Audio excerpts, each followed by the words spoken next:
Welcome to DI science classes. मैं राजेश। आज मैं आपको ह्यूमन आइज के बारे में एक्सप्लेन करने वाला हूं। इस वीडियो में हम कवर करेंगे ह्यूमन आइज क्या होता है, कौन कौन से ऐसे पार्ट है ह्यूमन, कौन कौन से ह्यूमन आइज के पार्ट्स हैं और हर एक पार्ट के क्या क्या फंक्शन है। स्टार्ट करते हैं। ह्यूमन आइज पहले होता क्या है, तो ये एक प्रकाश संवेदी अंग है, लाइट सेंसिटिव ऑर्गन है। समझ में आ गया, जिसके द्वारा हम किसी भी वस्तु को देख सकते हैं। हमारे बॉडी के अंदर में 5 सेंसिटिव ऑर्गन्स होते हैं, 5 संवेदी अंग होते हैं। आंख, नाक, जीभ, स्किन हो गया तुम्हारा, और एक कान हो गया, है ना।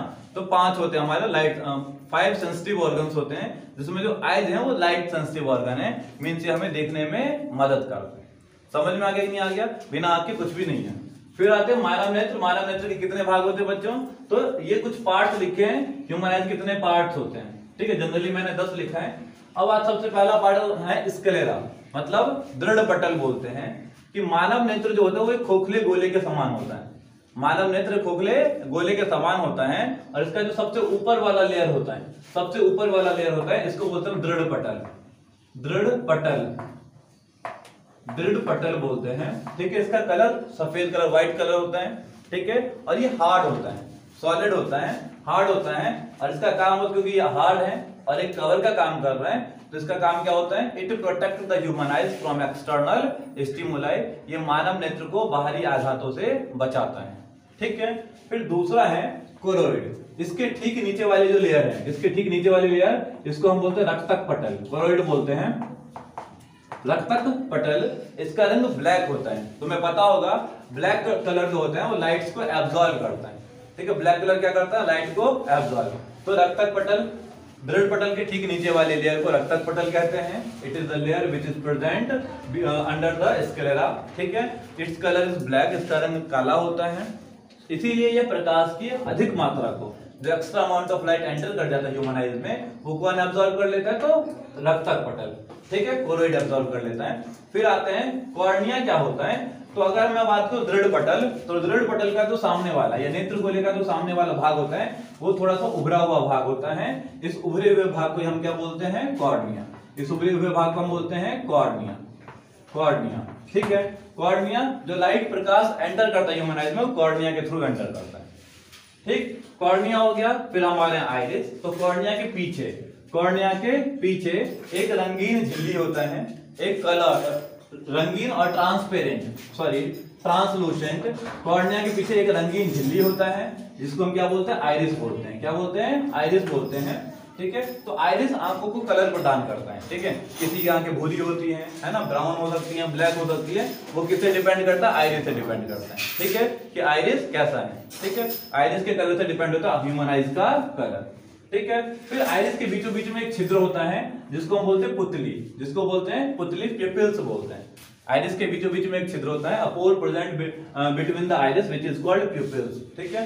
प्यूपिल्स का काम क्या होता है? लाइट कितना एंटर करेगा, अमाउंट ऑफ लाइट को ये कंट्रोल करता है कि कितना लाइट एंटर करेगा ह्यूमन आइज के अंदर में। अगर कोई अंधेरे में घुसता है तो ये जो प्यूपिल्स होते हैं ये बड़े हो जाते हैं। क्यों?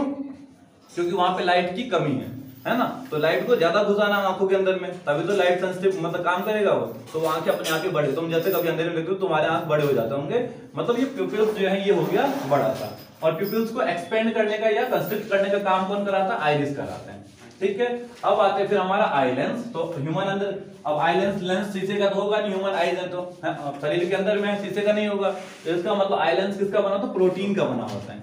Eye lens is made up of protein और उत्तल होता है, ये है आई लेंस, ठीक है। ये हमारा हो गया eye lens. Eye lens protein का बना हुआ होता है, ठीक है, और बाइकॉन्वेक्स होता है, द्विउत्तल लेंस होता है, ठीक है। फिर आता है हमारा सिलियरी मसल्स, पक्षमाभी मांसपेशियां। पक्षमाभी मांसपेशियां क्या होती हैं? तो ये ऐसी मांसपेशियां होती हैं जो आई लेंस को होल्ड करके रखती हैं, जो आई लेंस को टांग के रखती है, ह्यूमन आई लेंस को टांग के रखती हैं। अच्छा, सिलियरी मसल्स का एक बहुत ही इंपॉर्टेंट काम है, एक टॉपिक आएगा आगे, अकोमोडेशन पावर ऑफ लेंस, ठीक है। नेत्र लेंस की समंजन क्षमता। नेत्र लेंस, अब जनरली हम लेंस का जब लेंस की स्टडी करते हैं तो हम लेंस की फोकस दूरी को, लेंस का साइज बढ़ा के घटा के उसकी फोकस दूरी को हम कम कर लेते हैं या फिर ज्यादा कर लेते हैं। लेकिन ह्यूमन आई लेंस, ह्यूमन के अंदर में जो आई लेंस है उसके हम फोकस दूरी को तो बढ़ा घटा नहीं सकते हैं, जनरली उसे बड़ा छोटा तो कर नहीं सकते हैं। तो क्या करता है? ये करता है सिलियरी मसल्स, क्या करता है? इसके फोकस दूरी को बढ़ाते हैं और घटाते हैं, ठीक है। माना कि जैसे ये हाथ है, ये दोनों तुम्हारा सिलियरी मसल्स है, इसके बीच में आई लेंस लगा हुआ है। अगर मुझे इसके फोकस दूरी को बढ़ाना तो मैं इसको क्या करूंगा, सिक्योर्ड कंस्ट्रक्ट कर लूंगा, तो अब आई लेंस बड़ा हो गया, फोकस दूरी बढ़ेगा। अब इसको रेस्ट करा दो, मतलब हल्का कर दो, तो आई लेंस छोटा पड़ेगा कि नहीं पड़ेगा। तो इस तरह का हम फोकस दूरी को बड़ा या छोटा कर सकते हैं। तो इसका दो काम मेजरली है। पहला काम है आई लेंस को होल्ड करके रखना, ठीक है, नेत्र लेंस को टांग के रखना। दूसरा क्या है बच्चों, नेत्र लेंस के फोकस दूरी को मेंटेन करना, to maintain the focal length of lens. और इसको मेंटेन करने को बोलते हैं नेत्र लेंस की संबंधन क्षमता, accommodation power of eye lens. Important topic है वो, आगे हम करेंगे, ठीक है। फिर आते हैं रेटिना। तो रेटिना सबसे निचली लेयर होती है। अगर मैं बात करूं आई बॉल की, नेत्र गोलक की बात करूं, तो नेत्र गोलक के सबसे भीतरी परत को हम बोलते हैं रेटिना। रेटिना कहते हैं ये सबसे निचली परत होती है, ठीक है। अच्छा, ये बनी किससे होती है, ऑप्टिक नर्व्स से मिलकर बनी होती है। ऑप्टिक नर्व्स बोल सकते हो या फिर सेल्स से मिलकर बनी होती है। इसमें दो प्रकार की कोशिकाएं पाई जाती हैं, two types of cell found. Retina के अंदर में बच्चों कितने प्रकार की कोशिकाएं पाई जाती है, दो प्रकार की कोशिकाएं पाई जाती हैं। एक तुम्हारा रॉड सेल्स पाया जाता है, एक कॉन सेल्स पाया जाता है। रॉड सेल्स और cone cells. Rod cells responsible होता है लाइट के प्रति।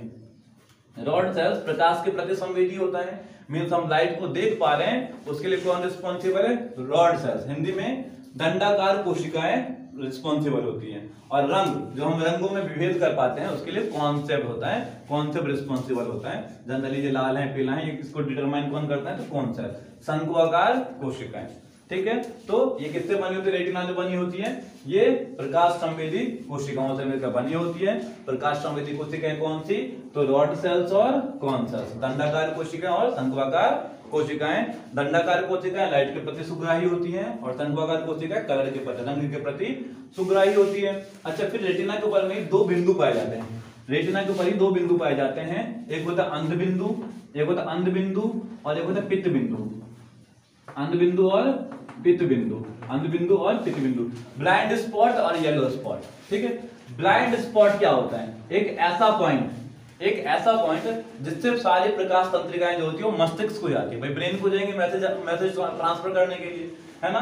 तो एक ऐसा पॉइंट जहां से सारे प्रकाशित कोशिकाएं जो होती हैं, प्रकाशित तंत्रिकाएं जो होती हैं वो ब्रेन को जाते हैं, उसे बोलता हूं अंध बिंदु, ब्लाइंड स्पॉट बोलते हैं। अच्छा, इसकी सुग्राह्यता 0 होती है, इट्स सेंसिटिविटी इज 0। इसकी जो सेंसिटिविटी होती है वो 0 होती है। मींस अगर किसी का इमेज यहाँ पे बन रहा है, अगर किसी का इमेज यहाँ पे बन रहा है, इसका मतलब पूरी तरह से अंधा है, उसको दिखेगा नहीं। क्यों, क्योंकि ये पॉइंट ऐसा पॉइंट है जो लाइट के प्रति बिल्कुल ही सेंसिटिव नहीं है, 0 है सेंसिटिविटी। तो यहाँ पे इमेज फॉर्मेशन हो गई तो बंदा पूरी तरह से अंधा होगा, इसीलिए इसको अंध बिंदु बोलते हैं, ठीक है। फिर आता है इसी के ऊपर एक पित्त बिंदु होता है, एक पित्त बिंदु होता है, येलो स्पॉट बोलते हैं इसको, ब्लाइंड स्पॉट और येलो स्पॉट। पित्त बिंदु क्या होता है बच्चों, तो ये लाइट के प्रति सबसे ज्यादा सुग्राही होता है। मतलब इमेज हमारे बॉडी में जब हमारे आंख के अंदर में जब भी इमेज फॉर्मेशन होता है ना, वो यहीं पे जाके इमेज फॉर्मेशन होता है। अगर किसी का इमेज फॉर्मेशन येलो स्पॉट पे हो रहा है, मतलब उसके आंख में कोई भी डिफेक्ट नहीं है। यदि इमेज फॉर्मेशन येलो स्पॉट पे नहीं हो पा रहा है, इसका मतलब आंखों में डिफेक्ट है। फिर हम क्या करते हैं, डॉक्टर क्या करता है, हमको चश्मे लगवा देता है, ठीक है। अब चश्मा क्या करता है, पहले क्या होता है, जैसे सपोज कि किसी के आंख में डिफेक्ट है तो ये इमेज फॉर्मेशन यहाँ नहीं होगी, इसके ऊपर नीचे कहीं होगा, ठीक है। तो अब हम क्या करते हैं, सामने एक लेंस लगा देते हैं, उस लेंस से क्या होगा, इस पॉइंट पे हम फोकस करने की कोशिश करते हैं येलो स्पॉट पे, और फिर से हमें चीजें क्लियर दिखने लगती है, ठीक है। तो येलो स्पॉट कवर कर लिया, ब्लाइंड स्पॉट कवर कर लिया। फिर कुछ फ्लूइड होते हैं जो ह्यूमन आइज में भरे होते हैं, काचा अवद्रव और जलीय द्रव, काचा अवद्रव और जलीय द्रव, ठीक है। इसके बीच में जो फ्लूइड भरा होता है, ठीक है, नेत्र लेंस और रेटिना, नेत्र लेंस और रेटिना के बीच में जो द्रव भरा होता है इसको बोलते हैं काचा अवद्रव, विट्रस ह्यूमर बोलते हैं, ठीक है, काचा अवद्रव बोलते हैं। और नेत्र लेंस और कॉर्निया के बीच में जो द्रव भरा होता है इसको बोलते हैं एक्वस ह्यूमर, ठीक है, एक्वस ह्यूमर जलीय द्रव बोलते हैं। इन दोनों का काम क्या है, इन दोनों का काम क्या है कि कभी नेत्र में बैक्टीरिया वगैरह एंटर कर जाता है, या नेत्र में कोई भी नेत्र ह्यूमन आइज के अंदर में कोई भी इस प्रकार का इन्फेक्शन होता है तो उसको किल करने का काम करता है। मींस आंसू जो है ना, ह्यूमन आदमी का जो आंसू है वो एक एंटीसेप्टिक की तरह काम करता है, ठीक है। अगर तुमने जख्म पे आंसू लगाया तो इसका मतलब एंटीसेप्टिक है, ठीक है। तो आंसू के अंदर में कैसी प्रॉपर्टीज होती है, एंटीसेप्टिक, बैक्टीरिया को किल करने की टेंडेंसी होती है, ठीक है। तो इसका मेजर काम क्या होता है बच्चों, कि कोई बाहरी बैक्टीरिया अगर अंदर घुस गया, तुमने देखा होगा आंख में जनरली कोई अगर हम कीड़े मीड़े घुस जाते हैं तो क्या हो जाता है, उस अपने आप ही खत्म हो जाता है ना, अगले कुछ सेकंड के अंदर में अपने आप ही वो क्या हो जाता है, मर जाता है। क्यों मरता है, क्योंकि विट्रस ह्यूमर और एक्वस ह्यूमर के कारण, ठीक है, प्रोटेक्ट करना होता है इसका मेन काम। तो ये ओवरऑल था ह्यूमन आइज के, एक बार दोबारा रिपीट करते हैं। सबसे पहला दृढ़ पटल सबसे बाहरी लेयर होती है, प्रोटेक्ट करती है ह्यूमन आइज को। दूसरा कोरोइड, इसके नीचे कोरोइड लेयर होती है, ब्लैक कलर की होती है, लाइट को एब्जॉर्ब करती है। तीसरा कॉर्निया, कॉर्निया उभरा हुआ भाग होता है दृढ़ पटल का, ठीक है, प्रकाश यहाँ से एंटर करता है। इसके पीछे कलर वाली में झिल्ली होती है जिसको आइरिस बोलते हैं। आइरिस के बीचों बीच में एक छिद्र होता है जिसको हम प्यूपिल्स बोलते हैं। प्यूपिल के पीछे नेत्र लेंस होता है, प्रोटीन का बना बाइकॉन्वेक्स लेंस होता है। और लेंस को कौन होल्ड करता है? सिलियरी मसल्स होल्ड करता है। फिर आता है हमारा रेटिना। रेटिना सबसे निचली वाली लेयर होती है जो दो प्रकार के कोशिकाओं से मिलकर बनी होती है, रॉड सेल्स और कॉन सेल्स से मिलकर बनी होती है। इस पर दो बिंदु पाए जाते हैं, येलो स्पॉट और blind spot. Yellow spot light के प्रति सबसे ज्यादा सुग्राही होता है और ब्लाइंड स्पॉट जीरो, उसकी सेंसिटिविटी जीरो होती है। इमेज फॉर्मेशन येलो स्पॉट पे होता है। अगर इमेज ब्लाइंड स्पॉट पे बनता है मतलब उस बंदे को कुछ भी नहीं दिख सकता है। फिर विट्रस ह्यूमर और aqueous humour. Vitreous humour eye lens और रेटिना के बीच में भरा होता है और एक्वस ह्यूमर आई लेंस और कॉर्निया के बीच में भरा होता है, ठीक है। तो ये ओवरऑल था ह्यूमन आइज के बारे में। स्क्रीन